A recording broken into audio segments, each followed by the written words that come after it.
তো আজকে আমরা কেমিক্যাল কাইনেটিক্স চ্যাপ্টারটার রিভিশন ক্লাস স্টার্ট করব। তো প্রথমে আমরা দেখো যে কেমিক্যাল কাইনেটিক্সটা শর্টকাটে কীভাবে আমরা এটা পড়বো সেটা আমরা দেখবো ওখানে, যে কীভাবে রিভিশনটা করব। যে পুরো জিনিসটা আমরা ডিটেলসে আলোচনা করব না, সবগুলোকে আমরা জাস্ট খালি টাচ করে করে চলে যাব, যে দেখবো আমাদের এক্সাম পয়েন্ট অফ ভিউ থেকে কেমন হবে সেগুলো ইম্পর্টেন্ট। তো প্রথমে দেখো আমরা এই যে চ্যাপ্টারে আমরা আগেই বলেছি, যখন আমরা পড়াই তখন বলেছিলাম যে এই চ্যাপ্টারে আমরা কী কী পড়বো বা আগে কি পড়ে এসেছি। তোমরা জানো যে কোনো একটা রিয়াকশান স্পন্টেনিয়াস হবে কি হবে না সেটা আমরা কী করে বুঝবো না, তো থার্মোডাইনামিক্স থেকে আমরা বুঝতে পারি যে ডেল্টা যদি ভ্যালুটা যদি নেগেটিভ হয় তাহলে সেটা স্পন্টেনিয়াস রিয়াকশন হয়, আর যদি ডেল্টা জি ভ্যালু পজিটিভ হয় তাহলে কী হবে, নন স্পন্টেনিয়াস রিয়াকশন হয়। তারপরে আমরা দেখেছিলাম ইকুইলিব্রিয়াম চ্যাপ্টার থেকে আমরা বুঝবো যে কোনো একটা রিয়াকশান সাম্যাবস্থা অর্জন করার পর কতটা বিক্রিয়াতে পদার্থ উৎপন্ন করবে, সেটাও আমরা দেখেছিলাম। তারপরে বলেছিলাম যে এই চ্যাপ্টারে আমরা অ্যাকচুয়ালি কী পড়বো না, তো রেট অফ এ রিয়াকশান, একটা বিক্রিয়ার হার, কোনো একটা বিক্রিয়া কত স্পিডে হবে বা কত স্লো হবে সেটা আমরা পড়বো, এবং বিক্রিয়ার হারগুলো কীভাবে কোন কোন বিষয়ের উপর নির্ভর করবে সেগুলো আমরা দেখবো, বা কীভাবে কমানো যাবে কীভাবে বাড়ানো যাবে সেগুলো আমরা দেখবো। এটা আমরা এই চ্যাপ্টারে পড়বো বলেছিলাম। আর বলেছিলাম কি যে এই চ্যাপ্টারে আমরা আরেকটা জিনিস পড়বো, সেটা হচ্ছে কি না, তো কোনো একটা রিয়াকশানের মেকানিজম বা কোন পথে হয় তার ক্রিয়া কৌশলটা কেমন হয় সেটা আমরা জানবো। তো ফার্স্ট আমরা কি পড়বো, রেট অফ এ রিয়াকশান। তোমরা জানো যে রেট অ্যাকচুয়ালি কাকে বলবো আমরা। দেখো একটা রিয়াকশান এখানে নিয়েছি আমরা, সেই রিয়াকশানটা হচ্ছে কি না, তো আর থেকে পি তৈরি হচ্ছে, মানে রিয়াক্ট্যান্ট আর, সেখান থেকে প্রোডাক্ট তৈরি হচ্ছে, তাহলে টাইম হচ্ছে 0। যখন ছিলাম তখন রিয়াক্ট্যান্টের কনসেন্ট্রেশন ছিল কত, 10 মোলার, মানে মোল পার লিটার, আর প্রোডাক্টের কনসেন্ট্রেশন ছিল 0। টাইম যখন 2 সেকেন্ড হলো তখন হচ্ছে 8 মোলার, সেখান থেকে কত হলো 2 মোলার। 3 সেকেন্ড হলো, তাহলে সময়ের সঙ্গে সঙ্গে আমরা কি দেখতে পাচ্ছি, সময়ের সঙ্গে সঙ্গে দেখতে পাচ্ছি আমরা রিয়াক্ট্যান্টের কনসেন্ট্রেশন কমছে এবং প্রোডাক্টের কনসেন্ট্রেশন বাড়ছে, তাই তো? এটা আমরা দেখতে পাচ্ছি যে আস্তে আস্তে রিয়াক্ট্যান্ট ভাঙবে এবং আস্তে আস্তে কী হবে, প্রোডাক্ট তৈরি হবে। এখন আমরা রেট জিনিসটা কি, রেট ভালো করে খেয়াল করে দেখো যে রেট মানে আমরা বলবো যে হার, মানে হচ্ছে সোজা কথা যদি বলি আমরা, যে যেমন আমরা ভেলোসিটি বলি যে একক সময়ের দূরত্বের পরিবর্তন, এখানে কিসের পরিবর্তন হচ্ছে, কনসেন্ট্রেশনের পরিবর্তন হচ্ছে, তাহলে একক সময়ে গাঢ়ত্বের পরিবর্তন। কার গাঢ়ত্ব, সেটা বিক্রিয়ক পদার্থের গাঢ়ত্ব হতে পারে, আবার বিক্রিয়াত পদার্থের গাঢ়ত্ব হতে পারে। তাহলে দুজনের রেসপেক্টে আমরা রেট বের করতে পারবো। তাহলে সিম্পলি ভাষায় আমরা মনে রাখবো, বা সিম্পলি মনে রাখবো কি, যে রেট সমান হচ্ছে change in concentration divide by change in temperature. এটা হচ্ছে আমাদের ব্যাপার। আমি কার রেসপেক্টে সেটা বলিনি, সেটা প্রোডাক্ট হতে পারে, রিয়াক্ট্যান্ট হতে পারে, যার কিছু হতে পারে। যেমন ধরো এখানে আমরা লিখছি রিয়াক্ট্যান্ট রেসপেক্টে রেট বের করেছি আমরা। টাইম যখন ধরো এটা T1 বলছি, মানে T1 মানে ইনিশিয়াল টাইম যখন 0 ছিল, এটাকে ধরো T1 বলছি, সাপোজ T1। আর এটাকে বলছি ধরো T2 বলছি, তাহলে T1 সমান 0, T2 সমান ধরো 5 সেকেন্ড। তাহলে এই যে টাইমটাতে যখন গাঢ়ত্বের পরিবর্তন, মানে যেহেতু রিয়াক্ট্যান্টের রেসপেক্টে আমরা বের করছি রেট, তাহলে রিয়াক্ট্যান্টের রেটের কত পরিবর্তন হচ্ছে। 10 আগে ছিল T1 0 টাইমে ছিল কত, রিয়াক্ট্যান্ট 10 মোলার, T2তে কত হচ্ছে, মানে 5 সেকেন্ডে কত হচ্ছে, 5 মোলার। তাহলে চেঞ্জ কত হচ্ছে না, 0 থেকে 5 সেকেন্ড, মানে 5 সেকেন্ডে গাঢ়ত্বের পরিবর্তন হচ্ছে কত, 5 সেকেন্ডে গাঢ়ত্বের পরিবর্তন হচ্ছে 5 মোলার মাইনাস 10 মোলার, মানে ফাইনাল মাইনাস ইনিশিয়াল। তাহলে এখানে মাইনাস একটা আসছে। এর মাইনাসটা কেন, কারণ তোমরা জানো যে মাইনাসটা অ্যাকচুয়ালি বোঝাচ্ছে কি না, তো সময়ের সঙ্গে সঙ্গে রেটের কি হয়, মানে বিক্রিয়কের গাঢ়ত্ব কমে, হ্রাস পায়, তাই তো? সময়ের সঙ্গে সঙ্গে কী হবে, বিক্রিয়ার গাঢ়ত্ব, মানে ইনিশিয়ালটা বেশি থাকবে, ফাইনালটা কম হবে, সেই জন্য নেগেটিভ বেরোবে। তা রেট যদি আমরা বের করি তাহলে কী হবে, প্রোডাক্ট মানে গাঢ়ত্বের পরিবর্তন কার না, তো রিয়াক্ট্যান্টের ডিভাইড বাই টাইমের পরিবর্তন। গাঢ়ত্বের পরিবর্তন কত, এইটা, প্রোডাক্ট এইটা, এই টাইমের পরিবর্তন হচ্ছে এইটা। এবার দেখো তাহলে কী হচ্ছে, যদি আমরা রেট যদি আমরা দেখি তাহলে কী হচ্ছে, এখানে যেহেতু কনসেন্ট্রেশন কমছে তাহলে নেগেটিভ হচ্ছে, তাই তো? নেগেটিভ বেরোচ্ছে। তাহলে কি কখনো কোনো একটা রিয়াকশানের রেট নেগেটিভ হতে পারে? তা হতে হয় না, সবসময় অলওয়েজ পজিটিভ হয়। সেই জন্য রিয়াক্ট্যান্টের রেসপেক্টে যখন রেট বের করি, সামনে একটা কী বসাই, সামনে একটা মাইনাস বসাই, যাতে করে কি হয়ে যায়, এই মাইনাস এবং এই মাইনাস মিলে কি হয়ে যায়, প্লাস হয়ে যায়। একই রকমভাবে প্রোডাক্টের রেসপেক্টে বের করেছি, কেন প্রোডাক্টের ক্ষেত্রে এখানে মাইনাস বসানোর কোনো ব্যাপার নেই। কেন, প্রোডাক্টের ফাইনালি ইনিশিয়াল কনসেন্ট্রেশন কম থাকে, প্রোডাক্ট সময়ের সঙ্গে সঙ্গে কনসেন্ট্রেশন বাড়ছে। দেখো এটা কনসেন্ট্রেশন সময়ের সঙ্গে সঙ্গে কী হচ্ছে, ইনক্রিজ করছে। আর এটা কী হচ্ছে, সময়ের সঙ্গে সঙ্গে কী হচ্ছে, সময়ের সঙ্গে সঙ্গে দেখো ডিক্রিজ করছে, তাই না? ডিক্রিজ করছে।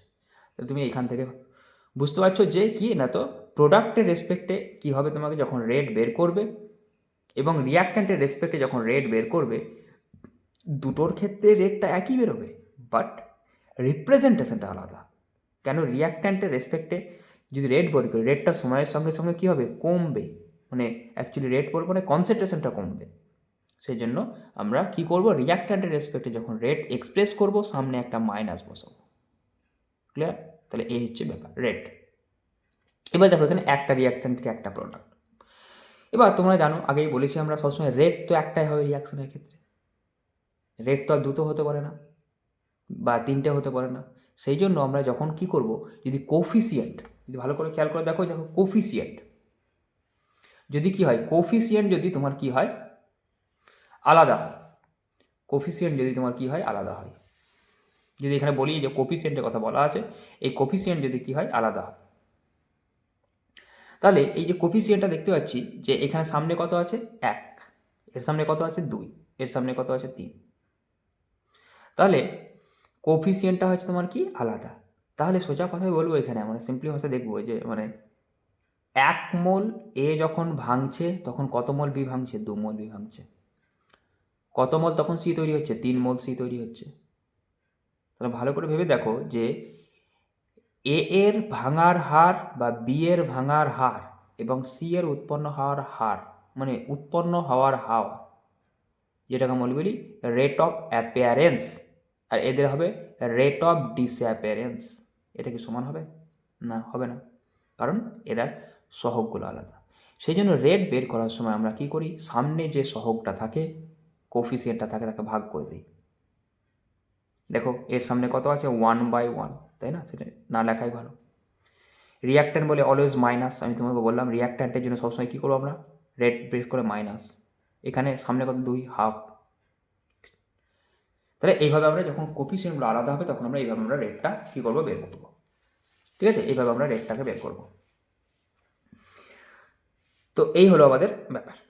এবার এই রেট তোমরা জানো দু রকমের হয়, একটা হচ্ছে অ্যাভারেজ রেট, একটা হচ্ছে ইনস্ট্যান্টেনিয়াস রেট। একটা হচ্ছে তোমার কি অ্যাভারেজ রেট, আর একটা হচ্ছে তোমার কি ইনস্ট্যান্টেনিয়াস রেট। আমরা জানি যে অ্যাভারেজ রেটটা, এই যে অ্যাভারেজ রেট, এটাকে আমরা দেখি একটা নির্দিষ্ট টাইম ইন্টারভ্যালে। মানে যেমন ধরো এখানে কি হচ্ছে, যেমন এখানে যদি ভালো করে খেয়াল করে দেখি, 0 থেকে 5 সেকেন্ডের মধ্যে কি হচ্ছে? রেট হচ্ছে এইটা, রেট হচ্ছে এইটা। 0 থেকে 5 সেকেন্ডের মধ্যে রেট হচ্ছে এটা, তাই তো? এখন দেখো 0 সেকেন্ডে গাঢ়ত্ব, রিয়াক্ট্যান্টের গাঢ়ত্ব হচ্ছে এইটা, 2 সেকেন্ডে এইটা, 3 সেকেন্ডে এইটা। ভালো করে খেয়াল করে দেখো, প্রত্যেক মুহূর্তে তো গাঢ়ত্বের পরিবর্তন হচ্ছে রিয়াক্ট্যান্ট এবং প্রোডাক্টের। যদি প্রত্যেক মুহূর্তে রিয়াক্ট্যান্টের গাঢ়ত্বের পরিবর্তন হয় বা প্রোডাক্টের গাঢ়ত্বের পরিবর্তন হয়, তাহলে প্রত্যেক মুহূর্তে তো রেট চেঞ্জ হবে, কেন রেটটা হয় তোমার কি কনসেন্ট্রেশনের সঙ্গে প্রপোর্শনাল। তাহলে এটা অ্যাভারেজ রেট আমরা যেটা বের করছি, 0 থেকে 5 সেকেন্ডের মধ্যে রেটটা বের করেছি আমরা, কত পেরেছি? 1 কত মোলার পার সেকেন্ড বা মোল litre inverse second inverse. Simply ভাষায় যদি বলি, মানে মোলার মানে তোমরা জানো, মোলার মানে হচ্ছে কত? মোল লিটার ইনভার্স, এটা হচ্ছে মোলার বলি আমরা এটাকে, আর পার সেকেন্ড মানে সেকেন্ড ইনভার্স। তাহলে 1 সেকেন্ডে রেট হচ্ছে এটা, 2 সেকেন্ডেও রেট এটা, মানে 0 থেকে 5 সেকেন্ডের মধ্যে প্রত্যেক মুহূর্তে রেট এটা। কিন্তু সেটা প্রত্যেকটা মুহূর্তে রেট কি এটা হবে? তা তো হবে না, কারণ প্রত্যেক মুহূর্তে তো তোমার কিছু 1 সেকেন্ডে যে গাঢ়ত্ব, 0 সেকেন্ডে যে গাঢ়ত্ব, 1 সেকেন্ডে 2 সেকেন্ডে তা, 3 সেকেন্ড আলাদা, 4 সেকেন্ড আলাদা, তাই না? প্রত্যেকটা মুহূর্তে তো গাঢ়ত্ব চেঞ্জ হচ্ছে। সেই জন্য এটা কি করে, অ্যাভারেজ যে রেটটা দেখতে পাচ্ছ, সেই অ্যাভারেজ রেটটা কী করছে না, তাতে অ্যাভারেজ রেটটা তোমার কী করে না, তাতে অ্যাভারেজ রেটটা রিয়াকশানের অ্যাকচুয়াল রেট নয় বলবো, এটা নট রিয়াল রেট, এটা কিন্তু অ্যাকচুয়াল রেট নয়। অ্যাকচুয়াল রেট কোনটা তাহলে, মানে প্রকৃত হার কোনটা? প্রকৃত হার হচ্ছে ইনস্ট্যান্টেনিয়াস রেট। তাহলে এইটা হচ্ছে অ্যাকচুয়ালি কী বলবো, প্রকৃত হার, প্রকৃত হার বা প্রকৃত বিক্রিয়া হার, যা বলবে প্রকৃত রেট বা প্রকৃত হার বা প্রকৃত কী হচ্ছে, বিক্রিয়া হার। এবার তুমি ভালো করে তোমরা জানো যে আমরা যখন অ্যাভারেজ রেটকে এক্সপ্রেস করি তখন ডেল্টা দিয়ে, ক্যাপিটাল ডেল্টা করে টাইম ইন্টারভ্যালে হয়। যেমন ধরো এখানে লিখি D minus delta R by কী লিখবো, ডেল্টা টি। এবার ইনস্ট্যান্টেনিয়াস রেস কি না, কোনো এক মুহূর্তে, মানে টাইমটা যখন ডেল্টা টি বা টি যা বলো tense to zero, delta T tends to zero, মানে এই যে টাইমের পরিবর্তন সেটা হচ্ছে জিরো নয় বা জিরোর কাছাকাছি, তখন তোমরা কী নিতে হয়, লিমিট নিতে হয়। তাহলে limit delta T tends to zero, তাহলে এটাকে আমরা এক্সপ্রেস করবো কী করে, limit delta T tends to 0 minus delta R by delta T. এটাকে আমরা সিম্পলি বলি কি না, তো minus D R by D T, মানে সেটাকে আমরা ডি দিয়ে লিখি। তাহলে ইনস্ট্যান্টেনিয়াস রেটগুলোকে আমরা কী দিয়ে বোঝাই? ডি দিয়ে, মানে খুব ক্ষুদ্র পরিবর্তনের ক্ষেত্রে। তারপর হচ্ছে ইউনিট অফ রেট। রেটের ইউনিট তোমরা জানো, রেট হচ্ছে কনসেন্ট্রেশন, তাই তো? Rate concentration divided by change in concentration divide by change in time. তাহলে কনসেন্ট্রেশন ইউনিট কি? Mole litre inverse. Time unit time inverse, তাহলে mole litre inverse time inverse. টাইমটা তুমি সেকেন্ডে নাও, মিনিটে নাও, ঘন্টায় নাও, কোনো ব্যাপার নেই, টাইম ইনভার্স। আর যদি গ্যাসিয়াস রিয়াক্ট্যান্ট হয় তখন আমরা তাদের কনসেন্ট্রেশনকে প্রেসার দিয়ে বোঝাই, পার্সিয়াল প্রেসার দিয়ে, তখন অ্যাটমসফিয়ার, টাইম ইনভার্স এটা। এবার রেট কোন কোন বিষয়ের উপর নির্ভর করে? রেটটা কোন কোন বিষয়ের উপর নির্ভর করে? তো তোমরা জানো যে রেটটা হচ্ছে প্রথম কথা নির্ভর, যে এটা যে আমরা দেখি factor effective rate of a reaction, বা রেটটা কোন কোন বিষয়ের উপর নির্ভর করে। এক নম্বর হচ্ছে কনসেন্ট্রেশন অফ রিয়াক্ট্যান্ট। রিয়াক্ট্যান্টের কনসেন্ট্রেশন যত বেশি হবে, তাদের মধ্যে কলিউশন তত বেশি হবে, প্রোডাক্ট তত উৎপন্ন হবে। মোস্ট ইম্পর্টেন্ট যেটা আমরা বলি সেটা হচ্ছে কি টেম্পারেচার। তোমরা জানো প্রতি 10 ডিগ্রি সেন্টিগ্রেড টেম্পারেচারে রেট কত হয়? 2 গুণ হয়, তাই তো? প্রতি 10 ডিগ্রি সেন্টিগ্রেড টেম্পারেচারে রেট আমরা জানি কত হয়? 2 থেকে 3 বা দ্বিগুণ হয়ে যায়। যে কোনো একটা রিয়াকশনের টেম্পারেচার তুমি কী করো? 10 ডিগ্রি বাড়াও। তারপরে দেখো সারফেস এরিয়া। তোমরা নিশ্চয়ই পড়েছো রিয়াকশান কি, ভার্জ রিয়াকশান বা উর্জ রিয়াকশান। সেই উর্জ রিয়াকশানে কী দেখেছো না, তো এখানে ব্যবহার করা হয় সোডিয়াম অবলিক কি ইথার, তাহলে সোডিয়াম অবলিক কি ব্যবহার করা হয়? ইথার ব্যবহার করা হয়। তাহলে যদি রিয়াক্ট্যান্টের surface area of solid reactant, তাহলে সলিড রিয়াক্ট্যান্টের সারফেস এরিয়া যত কী হবে তোমার বেশি হবে, তাহলে সোডিয়ামটাকে যদি আমি কী করি, মানে ওর যদি আমি কী করি, সোডিয়ামটাকে গুঁড়ো গুঁড়ো করে দিই, তাহলে কি সারফেস এরিয়া বেড়ে যাবে? সারফেস এরিয়া বাড়লে রিয়াকশানটা খুব ভালো হবে। তাহলে রিয়াকশানটা সারফেস এরিয়ার উপর ডিপেন্ড করে। নেচার অফ রিয়াক্ট্যান্ট প্রোডাক্ট, তুমি কেমন রিয়াক্ট্যান্ট নিচ্ছ, সেটার মধ্যে কেমন বন্ধন আছে সেগুলোর উপর ডিপেন্ড করবে। ক্যাটালিস্টের উপর ডিপেন্ড করবে। ক্যাটালিস্ট তোমরা জানো যে অনুঘটক কোনো একটা রিয়াকশানের রেটকে কী হয়? বাড়ায়, তাই তো? যেমন ধরো আমরা পড়েছিলাম কি, যে অক্সিজেন প্রস্তুতি, KClO3 থেকে অক্সিজেন তৈরি করতে গেলে MnO2 অনুঘটক ব্যবহার করা হয়। আবার দেখো ফটোকেমিক্যাল রিয়াকশন, অনেক রিয়াকশন আছে যেগুলো ফটোকেমিক্যাল রিয়াকশন বলি আমরা। সেই ফটোকেমিক্যাল রিয়াকশনগুলোতে কী হয় না, তো ফটোকেমিক্যাল রিয়াকশনগুলোতে একটা নির্দিষ্ট কী হবে তোমার কম্পাঙ্কেই বা নির্দিষ্ট ওয়েভলেন্থে এরা কাজ করে, এবং যে এরা কি করে, কোনো একটা আলোক রাসায়নিক বিক্রিয়ার সক্রিয়করণ বা বিক্রিয়া কণাগুলির শোষিত বিকিরণ বা আলোক তীব্রতার উপর নির্ভর করে, ইন্টেন্সিটির উপর নির্ভর করে, এটা কিন্তু জিজ্ঞেস করে। তাহলে এই হলো আমাদের কি কেমিক্যাল কাইনেটিক্সের রেটটা কোন কোন বিষয়, মানে রেট অফ এ রিয়াকশন কী কী বিষয়ের উপর নির্ভর করে। এটা হলো আমার প্রথম যে টপিক ছিল বেসিক ইন্ট্রোডাকশন, সেটা। এবার আমরা যেটা পড়বো সেটা হচ্ছে কি রেট ল। মোস্ট ইম্পর্টেন্ট যেটা আমরা পড়ি রেট ল। প্রথম কথা তোমরা জানো রেট ল জিনিসটা কি, তো রেট লটা হচ্ছে তোমার এক্সপেরিমেন্টাল রেজাল্ট। রেট লটা কি? রেট লটা হচ্ছে এক্সপেরিমেন্টাল রেজাল্ট। রেট লটা হচ্ছে এক্সপেরিমেন্টাল। দেখো ইট ইজ কী আছে? It is experimental. প্রথম কথা হচ্ছে ইট ইজ এক্সপেরিমেন্টাল। এক্সপেরিমেন্টাল মানে এটা আমরা ইকুয়েশন দেখে লিখতে পারবো না, তোমরা জানো যে ইকুয়েশন থেকে লিখতে পারি না। রেট ল বা rate equation, rate equal to K A⁴ B⁴ beta লিখবো। কেন? এই যে সামনে কী আছে? সহগ আছে, A আছে আর B আছে, এর সঙ্গে আলফা সমান হতেও পারে, না হতেও পারে। রেটের জায়গায় লিখতে পারি, তোমরা জানো এটা রিয়াক্ট্যান্ট রেসপেক্টে মাইনাস আর প্রোডাক্টে প্লাস করে এটা লেখা যায়। এবার এটা কখন সমান হবে না, তো ফর এলিমেন্টারি রিয়াকশনের ক্ষেত্রে কী হয়ে যায় তোমরা জানো, এলিমেন্টারি রিয়াকশনের ক্ষেত্রে এই যে লেখা আছে for elementary reaction rate law of a reaction can be written as কিছু ফ্রম ইকুয়েশন থেকে লিখতে পারবো আমরা, এটা যেমন লিখে দেওয়া আছে এখানে। তাহলে রেট লটা হচ্ছে এক্সপেরিমেন্টাল, এটা আমরা নিজে থেকে লিখতে পারি না যতক্ষণ না রিয়াকশনটা কী বলবে, এলিমেন্টারি রিয়াকশন বলবে। যদি এলিমেন্টারি রিয়াকশন হয় তাহলে তোমরা মনে রাখবে মলিকুলারিটি ইজিক্যাল টু অর্ডার হয়ে যায়। এবার আমরা অর্ডার আর মলিকুলারিটি কী বলবো না, তো একটা এক্সপেরিমেন্টাল রিয়াকশান, যে এক্সপেরিমেন্টাল রেট ল, ধরো এটা এক্সপেরিমেন্টাল রেট ল, রিয়াক্ট্যান্টের মাথায় যে পাওয়ারগুলো আছে সেই পাওয়ারগুলোকে যোগ করো, তাহলে কী হবে? আলফা আছে, এখানে বিটা আছে, আলফা প্লাস বিটা, এটাই হলো অর্ডার ক্রিয়া, ওভারঅল অর্ডার, সামগ্রিক ক্রম। বাট এর রেসপেক্টে অর্ডার কত বলবো? এর মাথায় কত হচ্ছে আলফা, বির মাথায় কত হচ্ছে বিটাতে, এর রেসপেক্টে আলফা হবে, বির রেসপেক্টে বিটা হবে। তারপর ভালো করে খেয়াল করে দেখো এখানে এই যে রিয়াকশান দেখতে পাচ্ছ, 2A থেকে কি আছে তোমার 2A 3B 4C, এটা কেমন রিয়াকশান? Elementary reaction. তাহলে এর রেট ইকুয়েশন লিখে দিতে পারবো আমরা, রেট লটা লিখতে পারবো K A to the power rate is equal to কত দেখো 1/- রিয়াক্ট্যান্ট বলে মাইনাস, কেন বি এর রেসপেক্টে লিখেছি সি এর রেসপেক্টে লিখেছি, সমান কে এ টু দি পাওয়ার সামনে কত 2, বি টু দি পাওয়ার সামনে কত 3। কেন লিখতে হলাম সামনেরটা বসে যাচ্ছে, কেন রিয়াকশানটা কেমন বলে দিয়েছি আগে, এলিমেন্টারি বলে দিয়েছি।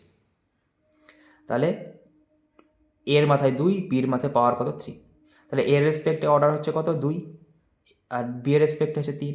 সামগ্রিক ক্রম যদি বলি তাহলে 2 + 3 ইজ ইকাল টু কত 5। এবার যেটা আমরা পড়বো সেটা হচ্ছে তোমার কি না তো ওয়াটার এবং মলিকুলারিটি। ওয়াটার তোমরা জানো ওয়াটারটা কী করা হয়, ওয়াটারটা হচ্ছে এক্সপেরিমেন্টাল, অথবা বলবো যে কোনো একটা পরীক্ষালব্ধ বিক্রিয়া হার সমীকরণে রেট ল বা রেট ইকুয়েশনের বিক্রিয়া হার সমীকরণে বিক্রিয়াগুলির মাথায় যে ঘাত থাকে তাদের কি বলবো সেইগুলোকে তাদের সাপেক্ষে ক্রম বলা হয় এবং তাদের যোগফলকে কি বলবো সামগ্রিক ক্রম বলা হয়। তাই তো, যে লেখা আছে sum of the power of concentration of in rate law or rate equation is order. এটা কেমন, এটা হচ্ছে এক্সপেরিমেন্টাল। এটা মনে রাখবো, এখানে একটা জিনিস মনে রাখতে হবে যে এই সামগ্রিক ক্রমটা কি হতে পারে, 0 হতে পারে, ফ্র্যাকশান হতে পারে, ইন্টিজার হতে পারে, যা খুশি হতে পারে। কিন্তু মনে রাখবে একটা জিনিস, ওভারঅল ওয়াটার সব সময় কি হবে, কখনো কখনো সব সময় কী হবে তোমার মানে বলবো আমি কখনো নেগেটিভ হয় না, ওভারঅল অর্ডার কখনো কী হবে না, নেগেটিভ হবে না ওভারঅল অর্ডারটা, বাট কারো রেসপেক্টে ক্রম কিন্তু নেগেটিভ হতে পারে, মাথা রাখবো। ওভারঅল অর্ডারটা কারো রেসপেক্টে মানে নেগেটিভ হয় না, কিন্তু কারো রেসপেক্টে অর্ডার কিন্তু নেগেটিভ হতে পারে, সেই জন্য নেগেটিভ বলি আমরা, বাট ওভারঅল অর্ডার নেগেটিভ হয় না। মলিকুলারিটি কাকে বলবো, তো মলিকুলারিটি হচ্ছে ইট ইজ কী বলবো অ্যাপ্লিকেবল ফর এলিমেন্টারি রিয়াকশন। মলিকুলারি কথাটাই শুধুমাত্র কার ক্ষেত্রে অ্যাপ্লিকেবল, না তো এলিমেন্টারি রিয়াকশনের ক্ষেত্রে অ্যাপ্লিকেবল, অন্য কোনো রিয়াকশনের ক্ষেত্রে কিন্তু অ্যাপ্লিকেবল নয়। তাই তো, মলিকুলারিটি কার ক্ষেত্রে অ্যাপ্লিকেবল, শুধু এলিমেন্টারি রিয়াকশন। কমপ্লেক্স রিয়াকশনের ক্ষেত্রে যদি বলো কিন্তু মলিকুলারিটি কথাটা অ্যাপ্লিকেবল নয়। কমপ্লেক্স রিয়াকশন মানে এলিমেন্টারি রিয়াকশন মানে যে সমস্ত রিয়াকশন একটা ধাপে হয় তাদেরকে বলা হয় এলিমেন্টারি রিয়াকশন, আর যে সমস্ত বিক্রিয়া একাধিক ধাপে হয় তাহলে তাদের কী বলবো মলিকুলারিটি বলবো, এই কমপ্লেক্স রিয়াকশন বলবো। এখন মলিকুলারিটি কি, মলিকুলারিটি মানে হচ্ছে কোনো একটা বিক্রিয়া সম্পন্ন হওয়ার জন্য যত অণু বিক্রিয়ক প্রয়োজন। যেমন ধরো এখানে যদি জিজ্ঞেস করি আমি, এটা একটা এলিমেন্টারি রিয়াকশন কি 2A + 3B, তাহলে এখানে 2 অণু এ 3 অণু বি প্রয়োজন বিক্রিয়াটা হওয়ার জন্য, তাহলে মলিকুলারিটি কত হবে 2 + 3 = কত হবে 5। ক্লিয়ার? তাহলে এলিমেন্টারি রিয়াকশনের ক্ষেত্রে যত অণু বিক্রিয়ক প্রয়োজন তাদের সহগগুলোকে যোগ করব। এবার মলিকুলারিটি কখনো 0 হবে না, ক্যান নেভার বি কী হবে 0 অর নেগেটিভ হতে পারে না। এটা এটা হচ্ছে থিওরিটিক্যাল, তুমি ইকুয়েশন দেখে লিখতে পারবে। Minimum number of reactant molecule আর অ্যাটম আর ফ্রি রেডিক্যাল আর ion required, this number is call molecularity. আর একটা কথা মনে রাখতে হবে তোমার কি, ফর এলিমেন্টারি রিয়াকশনের ক্ষেত্রে কী হবে, এলিমেন্টারি রিয়াকশনের ক্ষেত্রে মলিকুলারিটি ইজ ইকুয়াল টু ওয়াটার। এটা কিন্তু মাথায় রাখতে হবে, কারণ তুমি এখানে দেখো একটা এইটা হচ্ছে একটা এলিমেন্টারি রিয়াকশন, তাহলে এর ক্ষেত্রে মলিকুলারিটি কত 2 + 3 = 5। আবার এর রেট ল এখান থেকে লিখতে পারবো, তাহলে রেট লর ক্ষেত্রে ওভারঅল অর্ডার কত 2 + 3 = 5, তাহলে মলিকুলারিটি ইজ ইকুয়াল টু ওয়াটার। ওকে, এবার আমরা রেট কনস্ট্যান্ট। রেট কনস্ট্যান্ট কি না তো হচ্ছে যে রেটটা রিয়াক্ট্যান্টের কনস্ট্যান্ট কী হচ্ছে সঙ্গে প্রপোর্শনাল হয়। আমরা জানি যে rate is proportional to concentration of reactant, তাই তো। এটাকে আমরা ভরক্রিয়া সূত্র বা মাস অ্যাকশন ল থেকে জানি আমরা, এটা নিয়ে একটা কনস্ট্যান্ট সেটাকে আমরা রেট কনস্ট্যান্ট বলি। রেট কনস্ট্যান্ট সবসময় ছোটো হাতের কে দিয়ে লেখা হয়, আর ইকুইলিব্রিয়াম কনস্ট্যান্টকে ক্যাপিটাল কে দিয়ে লেখা হয়। এখন রেট কনস্ট্যান্ট কাকে বলবে, ধরো একটা ইকুয়েশন লিখেছে, এইটা তার রেট লটা এক্সপেরিমেন্টাল রেট ল হচ্ছে এটা। এখন রেট মানে রিয়াক্ট্যান্টের কনসেন্ট্রেশন যদি 1 হয় মানে ইউনিট হয়ে যায় মানে 1 মোলার, বিয়ের কনসেন্ট্রেশন 1 মোলার, তাহলে রেট ইজ ইকুয়াল টু কী হয়ে যাবে কে হয়ে যাবে, মাথায় রাখতে হবে। তাহলে বলবো কি আমরা, যখন বিক্রিয়াগুলি কোনো নির্দিষ্ট উষ্ণতায় কোনো একটা বিক্রিয়াগুলির গাঢ়ত্ব যদি একক হয় তাহলে ওই বিক্রিয়া হারকে কী বলবো, বিক্রিয়াটির হার ধ্রুবক। এটা কিসের ওপর ডিপেন্ড করবে? মনে রাখবো টেম্পারেচারের ওপর অ্যান্ড ক্যাটালিস্ট, এই দুটোর উপর ডিপেন্ড করে। ক্যাটালিস্ট তোমার কী করবে? বিক্রিয়ার হারকে বাড়ায় বা কমায়, তাই জন্য ক্যাটালিস্টের উপর ডিপেন্ড করবে, আর টেম্পারেচার অবশ্যই ডিপেন্ড করবে। It does not depend on reactant concentration, এটা খুব ইম্পর্টেন্ট। টেম্পারেচারের উপর ডিপেন্ড করে, ক্যাটালিস্টের উপর ডিপেন্ড করে, মেনলি টেম্পারেচারের উপর ডিপেন্ড করে। আর ডাজ নট ডিপেন্ড অন রিয়াক্ট্যান্টের কনসেন্ট্রেশন, তুমি রিয়াক্ট্যান্টের কনসেন্ট্রেশন বাড়াও কমাও কিন্তু হার ধ্রুবক বাড়বে না, কোনো পরিবর্তন হবে না বা ডিপেন্ড করবে না। আর it is depends on overall order and unit of time, এই দুটোর উপর ডিপেন্ড করে। দেখো এখানে একটা করা আছে কি না, তো এখানে বলতে পারবো আমরা যে একটা আমরা কি করেছি, nth ওয়াটার রিয়াকশানের কে এর ইউনিট বের করবো। ধরো এটা খুবই পড়ে পরীক্ষার সময়, তোমাকে একটা রিয়াকশান দিয়ে দিবে, একটা কে এর ইউনিট দিয়ে দিবে, সেখান থেকে অর্ডার জিজ্ঞেস করবে। তাহলে আগে আমরা nth অর্ডারটা দেখি। ধরো একটা রিয়াকশান এ থেকে প্রোডাক্ট বা স্মল এ মানে সংখ্যা, এটা সহগ, এটা রিয়াক্ট্যান্ট, এখান থেকে প্রোডাক্ট তৈরি হচ্ছে। এটা কত অর্ডার রিয়াকশান ধরে নিয়েছি? nth অর্ডার ধরে নিয়েছি। তার একটাই রিয়াক্ট্যান্ট আছে, তাহলে rate is equal to K A to the power N হবে। আবার K is equal to rate by A to the power N. তাহলে unit of K is equal to কী বলবো? রেটের ইউনিট কত? Mole litre inverse second inverse.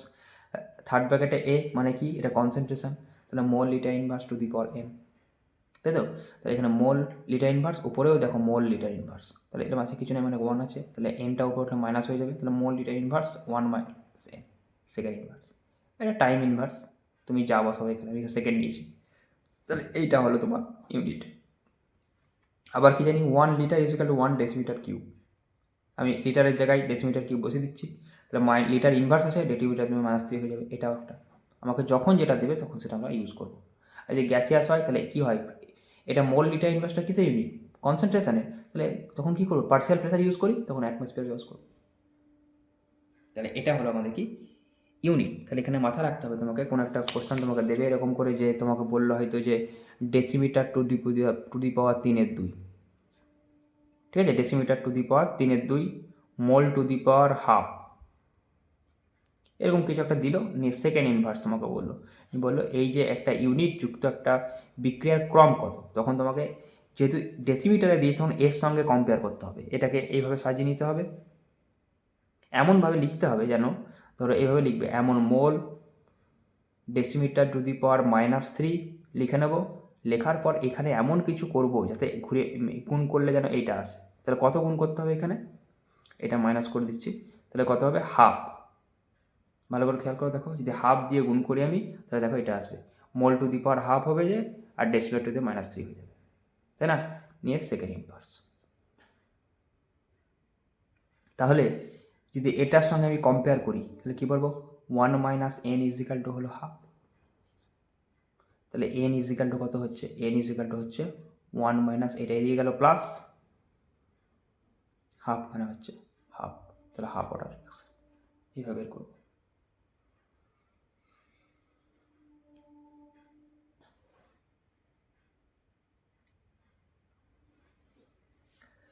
দেখো এবার আমরা কি জিরো অর্ডার রিয়াকশনটা পড়বো, মানে আমাদের সিলেবাসে এটা বলা আছে কি জিরো অর্ডার রিয়াকশন আর ফার্স্ট অর্ডার রিয়াকশনটা বলা আছে।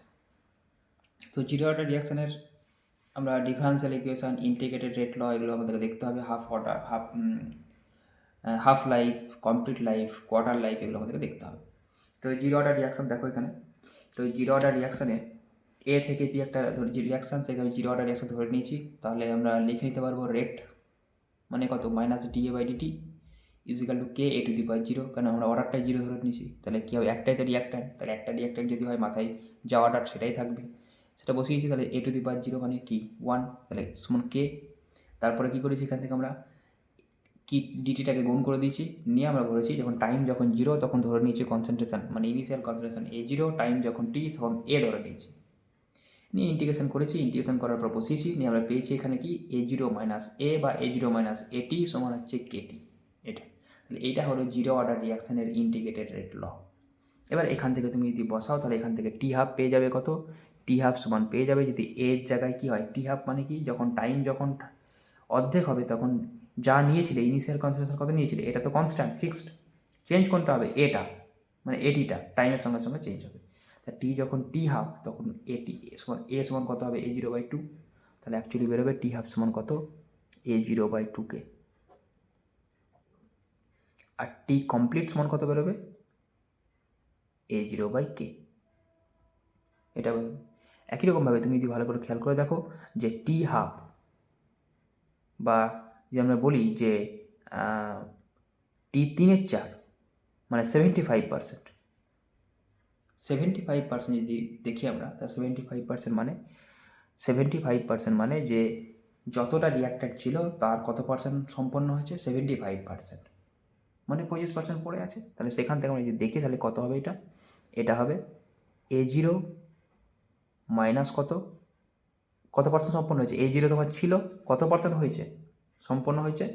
মানে 3/4 মানে হচ্ছে 75%। কত পার্সেন্ট পড়ে আছে? এটা হচ্ছে পড়ে থাকা।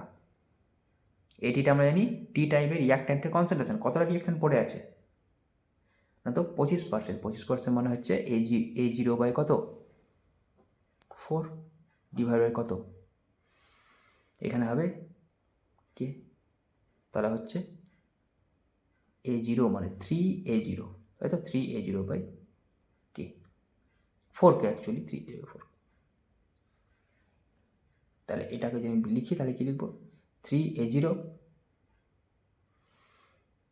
এটাকে আমি করতে পারি 3/2, A0/2কে লিখতে পারি। আর A0/2কে মানে কত? Half, T12। একটু আগে বললাম A0/2 T12। তাহলে অ্যাকচুয়ালি কী পেলে তুমি? T3/4 সমান কত? 3/2 ইন্টু T12। এটা প্রমাণ করে দেয়। এবার এখান থেকে বিভিন্ন রকম গ্রাফ আছে, সেই গ্রাফগুলো পড়তে হবে যে কার সঙ্গে কোনটা গ্রাফ আছে সেগুলো দেখতে হবে। তো গ্রাফ নিয়ে আমি আর বলছি না, কেন এই ইকুয়েশন দিয়ে একটা ইকুয়েশন দিয়ে গ্রাফ হয়, একটা ইকুয়েশন দিয়ে গ্রাফ হয়, আর একটা ইকুয়েশন দিয়ে গ্রাফ হয়। এই তিনটে ইকুয়েশন দিয়ে তিনটে গ্রাফ আছে, এগুলো আমি আর বলছি না।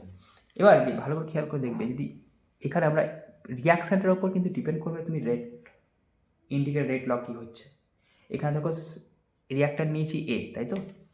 এ নিয়েছি, তাহলে এ যদি নেই তাহলে এর সামনে কত আছে? কিছু নেই মানে কি আছে? কিছু নেই মানে 1 আছে। এখন আমি যদি রিয়াক্টারটাকে চেঞ্জ করে দিতাম, চেঞ্জ মানে এরকম যদি লিখতাম, আমি এ না নিয়ে যদি আমি কোনো কিছু একটা সংখ্যা নিতাম, সেই সংখ্যাটা আমি জানি না, ছোটো হাতে এ নিলাম, নিয়ে তোকে যদি প্রোডাক্ট লিখতাম,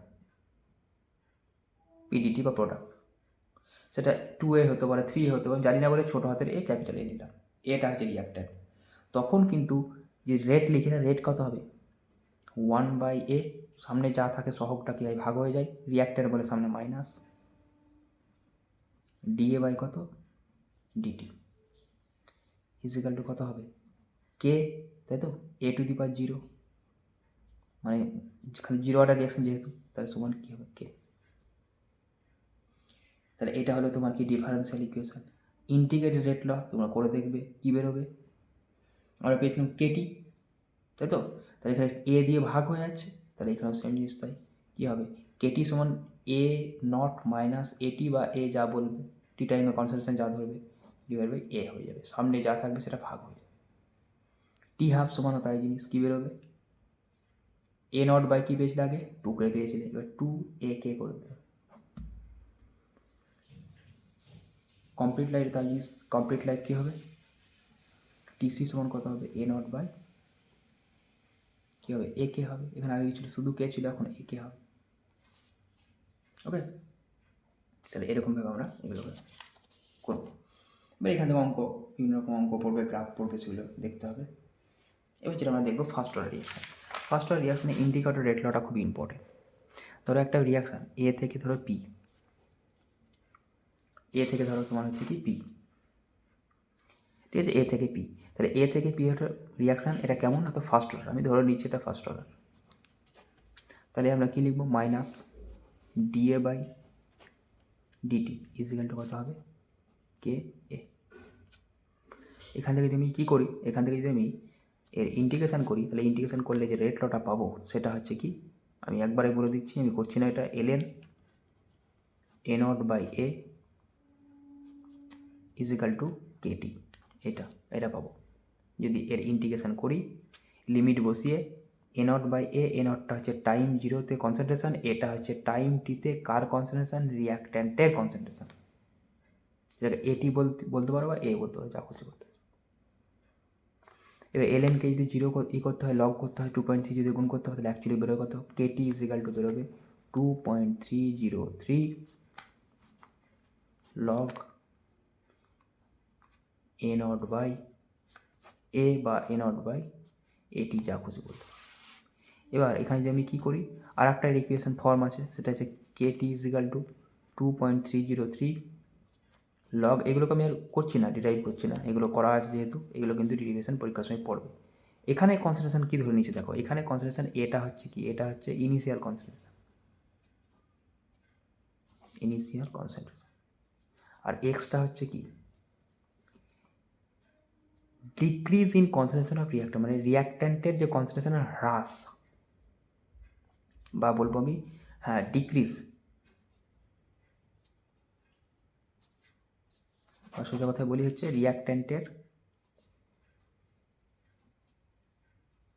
কনসেন্ট্রেশনের হ্রাস, ঠিক আছে, রিয়াক্ট্যান্টের কি কনসেন্ট্রেশনের হ্রাস, তাহলে রিয়াক্ট্যান্টের কনসেন্ট্রেশনের হ্রাস হচ্ছে তোমার কী না, তো হচ্ছে এটা এক্সট্রা। তাহলে ছিল আমার ইনিশিয়াল কনসেন্ট্রেশন এ, কতটা হ্রাস পেয়েছে এটা, তাহলে কতটা পড়ে আছে এ মাইনাস এক্স, সেটাই তো, এইটা আগে তাই তো ছিল, এ নট ছিল ইনিশিয়াল কনসেন্ট্রেশন, আর এ ছিল কত, টি টাইম পরে রিয়াক্ট্যান্টের কনসেন্ট্রেশন, কতটা পড়েছে, তাহলে আগে ছিল ইনিশিয়ালি এ ছিল, এখন কতটা হ্রাস পেয়েছে এক্স, তাহলে কতটা পড়ে আছে এ মাইনাস এক্স, তার জায়গায় বসেছি এ মাইনাস এক্স, তাহলে এটাও ইউজ করা যাবে, এটাও করতে পারো, এটাও করতে পারো।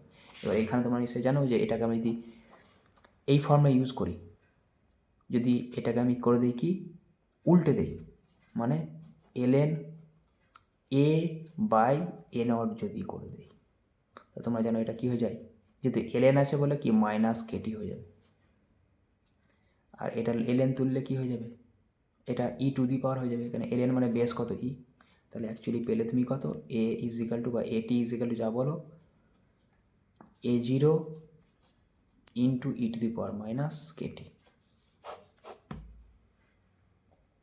এখান থেকে আমরা হাফ লাইফ বের করেছিলাম, হাফ লাইফ কত পেয়েছিলাম, আমি খালি জাস্ট ফর্মুলাগুলো বলে দিচ্ছি।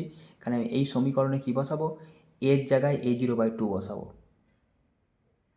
এখানে হাফ লাইফ যখন টাইম যখন হাফ হয়, তোমরা জানো টি যখন টি হাফ হয়ে যায়, তখন এ বা এটি দুটো তো একই জিনিস, এ হচ্ছে কি টি টাইমে বিক্রিয়কের গাঢ়ত্ব, আর এটিটা হচ্ছে টি টাইমে বিক্রিয়কের গাঢ়ত্ব, সমান কত হবে, যদি হাফ হয় তাহলে কী হবে, এ নট বাই টু হবে, বসাও এখানে, তাহলে কেটি ইজিক্যাল টু কত হবে, কেটির জায়গায় টি হাফ বসাচ্ছি আমি, তাহলে টি হাফ যখনই বসালাম তাহলে কী পাবো, 2.303 লগ, আগে ইনিশিয়াল কনসেন্ট্রেশন কত ছিল, এ নট ছিল, এখন কত হলো এ নট বাই টু মানে উপরে উঠে গেল, কেটে গেল, তাহলে আলটিমেটলি দেখো টি হাফ সমান কী পাচ্ছ তুমি, টি হাফ সমান পাচ্ছ 2.303 ইন্টু লগ টু, কেন এ কেটে গেল, এ নট বাই কত কে, এই মডেলটাকে 2.303 ইন্টু লগ টু, এটার মানে কিন্তু 0.693 বাই কে। তোমাকে যেন এটা মাথায় থাকে, 0.693 মানে 2.303 ইন্টু লগ টু, এটা কাটাকাটির সময় কাজে লাগবে, কেন এটা কোনো সময় এটাতে ভেঙে দিতে হয়। দেখো ইনিশিয়াল কনসেপ্ট মানে টি হাফটা আগে যেমন জিরো অর্ডারের ক্ষেত্রে আমরা দেখেছিলাম কি, টি হাফটা বিক্রিয়কের প্রারম্ভিক গাঢ়ত্বের উপর নির্ভর করছিল, কিন্তু এখানে দেখো টি হাফটা বিক্রিয়কের প্রারম্ভিক গাঢ়ত্বের উপর নির্ভর করছে না। ওকে, তাহলে এটা হলো টি হাফ। এখানে তুমি কোয়ার্টার লাইফ বের করবে, একই রকমভাবে কোয়ার্টার লাইফ বের করবে, মানে টাইম যখন টি 3/4, টাইম যখন কী হবে, টি 3/4 হবে, টাইম যখন কত হবে, টি 3/4, টাইম যখন টি 3/4 হবে, তখন এ বা এটি যা বলো যা লিখবে, এ সমান কত হবে, কতটা পড়ে থাকবে, 3/4 মানে 75%, 3/4 মানে হচ্ছে টি 75%, কতটা পড়ে থাকবে 25%, মানে এ হবে কত, এ নট বাই 4 বা এ নট বাই 4, এ বাই এটি সমান কত হবে, এ নট বাই 4 হবে, তাই তো, এ নট বাই 4 হবে। এবার এখানে বসাও তুমি, k 3/4 2.303 log a naught by a naught, 4টা উপরে উঠে গেল, কেটে গেল, দেখো 2.303 ইন্টু লগ 4, আর লগ 4 মানে 2-এর স্কোয়ার। তাহলে কি বলতে পারো, কে ইন্টু 3-4 কত হবে, 2 ইন্টু 2.303 লগ 2, এই 2টা সামনে চলে এলো।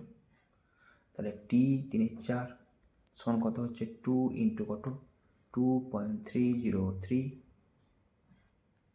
লগ 2 ডিভাইড বাই কত, কে। আর এটা মানে তুমি জানো 0.693/k মানে টি হাফ। তাহলে কী পেলে, টি 3-4 ইজিক্যাল টু কত, 2 ইন্টু টি হাফ পেলে না।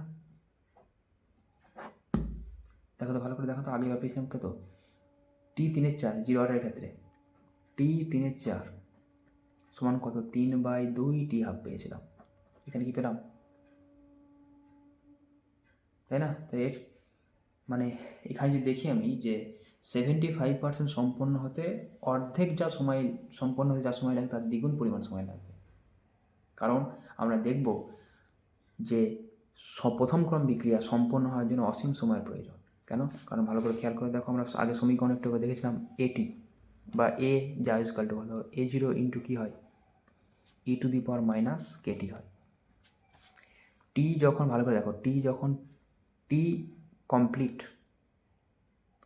তখন বিক্রিয়ক আর নেই, তাই তো। বিক্রিয়ক আছে, বিক্রিয়ক নেই, মানে কি হবে, এ সমান বা এটি সমান কত, 0 হবে। কারণ মনে রাখবে এ নটটা কখনোই 0 হতে পারে না, কারণ এ নটটা হচ্ছে ইনিশিয়াল কনসেন্ট্রেশন, আর ইনিশিয়াল কনসেন্ট্রেশন কখনোই 0 হয় না। তো তুমি কিছু নিয়ে তো শুরুই করলে না, ইনিশিয়াল কনসেন্ট্রেশন 0 মানে, তাহলে এটা 0 হবে।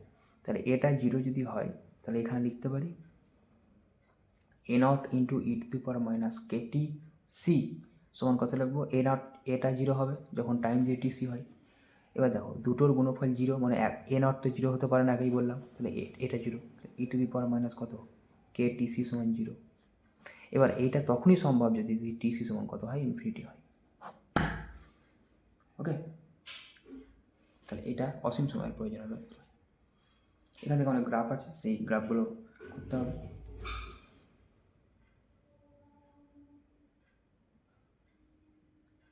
আর এখান থেকে মেনলি যেটা পড়তে হবে সেটা হচ্ছে আরএনএর সমীকরণ।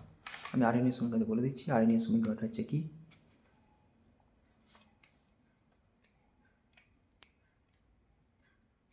তো K is equal to A into e⁻ by RT। এটা হচ্ছে কি, সক্রিয়করণ শক্তি, এটা হচ্ছে কম্পাঙ্ক গুণাঙ্ক বা প্রি এক্সপোনেনশিয়াল ফ্যাক্টর বলা হয় এটাকে। কেটা হচ্ছে হার ধ্রুবক, আর হচ্ছে ইউনিভার্সাল গাউস কনস্ট্যান্ট, টিটা হচ্ছে টেম্পারেচার ইন কেলভিন স্কেল। সক্রিয়করণ শক্তি তোমরা জানো যে সক্রিয়করণ শক্তি কাকে বলে না, তো কোনো একটা বিক্রিয়ায় বিক্রিয়াগুলি সর্বনিম্ন যে পরিমাণ শক্তি পেলে, এই যে আমরা গ্রাফিক্যালি প্লট করতাম রিয়াক্ট্যান্ট এনার্জি, এইটুকু হচ্ছে রিয়াক্ট্যান্টের গড় এনার্জি, অ্যাভারেজ এনার্জি, তাই না। ওকে বিক্রিয়া করার জন্য এতটা এনার্জি দরকার, তাহলে এই যে যতটা এনার্জি পেলেও বিক্রিয়া করার জন্য এলিজিবল হবে, এই যে এইটুকু, এইটাকে আমরা কী বলছি, এইটাকে বলছি অ্যাক্টিভেশন এনার্জি। এবার এটা হচ্ছে রিয়াক্ট্যান্ট এনার্জি, এতটা পেলে ও বিক্রিয়া করার জন্য সক্ষম হবে, সেটাকে বলে অ্যাক্টিভেশন এনার্জি। এবার যদি রিয়াক্ট্যান্ট এনার্জির তুলনায় যদি কী হয়, প্রোডাক্ট এনার্জি বেড়ে যায়, বেশি হয়, তাহলে বেশি করো, তাহলে কী হবে, এটা রিয়াক্ট্যান্ট এনার্জি কম, প্রোডাক্ট এনার্জি বেশি। তো এতটা এনার্জিও কী করেছে, অ্যাবজর্ব করেছে। তা রিয়াকশানে কেমন হলো, এন্ডোথার্মিক রিয়াকশান হলো। যদি উল্টোটা করতে এরকম কমেই যদি প্রোডাক্ট এনার্জি কম হতো, তাহলে কি ও এনার্জি রিলিজ করছে, দেখো এখানে ডেল্টা এইচ গ্রেটার দ্যান 0 হবে, এটা ডেল্টা এইচ লেস দ্যান 0, তাই না। তাহলে এটা হচ্ছে অ্যাক্টিভেশন এনার্জি। আর এতটা এনার্জি, প্রোডাক্ট এনার্জি কম, রিয়াক্ট্যান্ট এনার্জি বেশি, মানে প্রোডাক্ট কী করেছে, রিয়াক্ট্যান্ট থেকে প্রোডাক্ট হওয়ার জন্য এনার্জি ছেড়েছে। এটা হচ্ছে এক্সোর গ্রাফ, এটা হচ্ছে এন্ডো। আর এইটা হচ্ছে অ্যাক্টিভেশন এনার্জি। এটা যদি ফরওয়ার্ড রিয়াকশন, তাহলে এটা হবে ব্যাকওয়ার্ড রিয়াকশন অ্যাক্টিভেশন এনার্জি, এটা ব্যাকওয়ার্ড রিয়াকশন অ্যাক্টিভেশন এনার্জি। এবার দেখো এটা হচ্ছে রিয়াক্ট্যান্টের গড় এনার্জি, এইটুকু গড় এনার্জির সঙ্গে অ্যাক্টিভেশন এনার্জি যোগ করলে আমি কী পাবো, হয়তো পাবো সূচনা শক্তি, থ্রেশহোল্ড এনার্জি। অ্যাক্টিভেশন এনার্জি গড় এনার্জি থেকে সর্বনিম্ন যে প্রযুক্তি এনার্জি পেলে বিক্রিয়া করার জন্য সক্ষম হয়, ক্লিয়ার। গড় এনার্জি থেকে বেশি গড় এনার্জি যতটা পরিমাণ এক্সট্রা এনার্জি পেলেও কি বিক্রিয়া করা সক্ষম হবে সেটাকে সক্রিয়করণ শক্তি বলবো। আর গড় এনার্জি প্লাস সক্রিয়করণ শক্তি সেকন্ড হচ্ছে সূচনা শক্তি। এবার এইখান থেকে তোমরা জানো যে এইখান থেকে যদি K is equal to A into E to the power minus E A by R T, যদি লগ নাও পক্ষে, তো লগ নিলে কত হবে এলএন কে, মানে এলএন যদি নাও, যদি ই আছে এলএন নিতে হবে, তাহলে এলএন এ মাইনাস কত হবে ই এ বাই আর টি। কেন হলো, এখানে ই আছে বলে আমি এলএন সামনে চলে হলে ই লগ ই মানে 1। এবার লগ করতে হলে কত হবে, এটা লগ যদি করো তাহলে 2.30 থেকে গুণ করতে হবে, এটা লগ কত হবে লগ কে 2.30 সেটাকে আমি ভাগ করে দিলাম, নিয়ে লিখে দিলাম একবারে ই এ বাই 2.303 আর টি।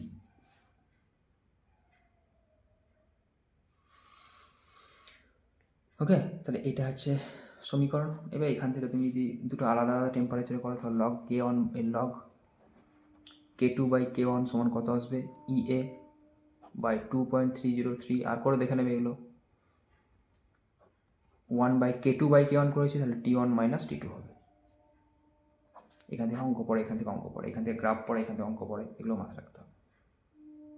আর একটা কথা মনে রাখবো, অ্যাক্টিভেশন এনার্জি ই এ, ধরো আমরা কী পেলাম সমীকরণটা এ ইজ ইকাল টু, মানে sorry K is equal to A into E to the power minus E A by R T, এটা পেলাম তো। তাহলে ভালো করে খেয়াল করে দেখো, যদি টেম্পারেচার বাড়াও তাহলে কী হবে ই এ বাই আর টি, এটা কী হবে কমবে, নিচে আছে আর টি, তাহলে মাইনাস যদি করে দাও তাহলে কী হবে, মাইনাস সামনে যদি মাইনাস বসিয়ে দিই তাহলে কী হবে, তখন উল্টে যাবে, মানে বাড়বে। আর এটা যদি বাড়ে তাহলে কে বাড়বে, আর টেম্পারেচার বাড়লে কে বাড়বে। অ্যাক্টিভেশন এনার্জি রেসপেক্টে দেখো, ধরো অ্যাক্টিভেশন এনার্জি যদি বেশি হয় তাহলে ই এ বাই আর টি কত হবে, বেশি হবে, কেন ই এ উপরে আছে, তাহলে কী হবে minus E A by R টি কী হবে কমবে। Minus E A by R T যদি কমে তাহলে কী হবে তোমার কে কমবে। তাহলে আমি এখানে কী দেখতে পাচ্ছি, অ্যাক্টিভেশন এনার্জির সঙ্গে ই এর মানে কে এর হার দেবো কেমন সম্পর্ক, ইনভার্স সম্পর্ক। সোজা কথা, যার অ্যাক্টিভেশন এনার্জি বেশি তার হার দেবো বিক্রিয়া হার কম, মানে স্লো হবে, আর যে অ্যাক্টিভেশন এনার্জি কম সে ফাস্ট হবে। আর একটা জিনিস মনে রাখবো, এখানে ক্যাটালিস্ট, ধরো একটা রিয়াকশান আছে এরকম, এই রিয়াকশানটার ক্ষেত্রে যদি ক্যাটালিসের প্রেজেন্সে করা হয় এবং ক্যাটালিসের অ্যাবসেন্সে করা হয়, একটা হচ্ছে ক্যাটালিসের প্রেজেন্সে করছি, একটা ক্যাটালিসের কী হচ্ছে অ্যাবসেন্সে করছি, তখন কেমন হয় সেগুলো আমাদের দেখতে হবে। ধরো একটা রিয়াকশান এরকম আছে, ও যখন ক্যাটালিস্ট তুমি দাওনি তখন ও এই পথটা অনুসরণ করছিল, ঠিক আছে, এই পথটা অনুসরণ করছিল, মানে এইটা ছিল তার অ্যাক্টিভেশন এনার্জি, এটা ছিল তার অ্যাক্টিভেশন এনার্জি হলো। এটা হচ্ছে আনক্যাটালিস্ট ই এ আনক্যাটালিস্ট। তুমি যখন কী করলে ক্যাটালিস্ট দিলে তখন ওর অ্যাক্টিভেশন এনার্জিটা কমে গেল, কিন্তু মনে রাখবে এইটা হচ্ছে ক্যাটালাইজড ই এ সি এ টি করে দিলাম ক্যাটালিস্ট ভালো করে খেয়াল করে মাথায় রাখতে হবে। দেখো প্রোডাক্ট এনার্জি রিয়াক্ট্যান্ট এনার্জি কোনো চেঞ্জ হবে না, কিন্তু শুধুমাত্র পথটাকে চেঞ্জ করবে। রিয়াক্ট্যান্ট এনার্জি ক্যাটালিস্টের প্রেজেন্সেও যা আগে ছিল, প্রোডাক্ট এনার্জি ক্যাটালিস্টের প্রেজেন্সে অ্যান্ড অ্যাবসেন্সে যা ছিল আগে ছিল পরে ছিল একই থাকবে, শুধুমাত্র এই পথটা চেঞ্জ হবে, মানে অ্যাক্টিভেশন এনার্জি কমবে বাড়বে। তার জন্য ডেল্টা এইচ এর কোনো পরিবর্তন হয় না ক্যাটালিস্টের জন্য, ডেল্টা জি এর কোনো পরিবর্তন হবে না। এটা কিন্তু তোমাকে মাথায় রাখতে হবে যে বিক্রিয়ার এনথালপির কোনো পরিবর্তন হবে না, গিবস মুক্ত কোনো মানে অনুপস্থিতিতে যা হবে এটার মান উপস্থিতিতে তাই হবে। কী পরিবর্তন হবে, শুধু অ্যাক্টিভেশন এনার্জির পরিবর্তন হবে, মানে ক্যাটালিস্টের জন্য অ্যাক্টিভেশন এনার্জিটা কী হয় কমে যায়, সেই জন্য বিক্রিয়াটা ফাস্ট হয়। কিন্তু বিক্রিয়কের গড় শক্তি বা বিক্রিয়াত পদার্থের গড় শক্তির কোনো পরিবর্তন হবে না। এখানে যা ছিল আগেও ক্যাটালিস্টের প্রেজেন্সে অ্যাবসেন্সে যখন গড় শক্তি এটা ছিল, অ্যাবসেন্সেও গড় শক্তি, প্রেজেন্সেও দেখো গড় শক্তি এইটা। কী চেঞ্জ হচ্ছে শুধুমাত্র চেঞ্জ হচ্ছে কী বলো, ডিফারেন্সটা কখনো চেঞ্জ হবে না, জন্য ডেল্টা এইচ ভ্যালুটা চেঞ্জ হবে না, ডেল্টা জি ভ্যালুটা চেঞ্জ হবে না, ঠিক আছে। আর কলিউশন থিওরি, সেই কলিউশন থিওরি থেকে পড়তে হবে এখানে, যে কলিউশন থিওরি অ্যাকচুয়ালি ওর যে পস্টুলেটগুলো কী কী আছে, কখন কী এগুলো হয়, এগুলো একটু দেখে রাখবে, তাহলে মোটামুটি হয়। আর একটা পড়ে থাকলো ক্যাটালিস্টটা অন্য একটা সময় আমরা পরে পড়ব।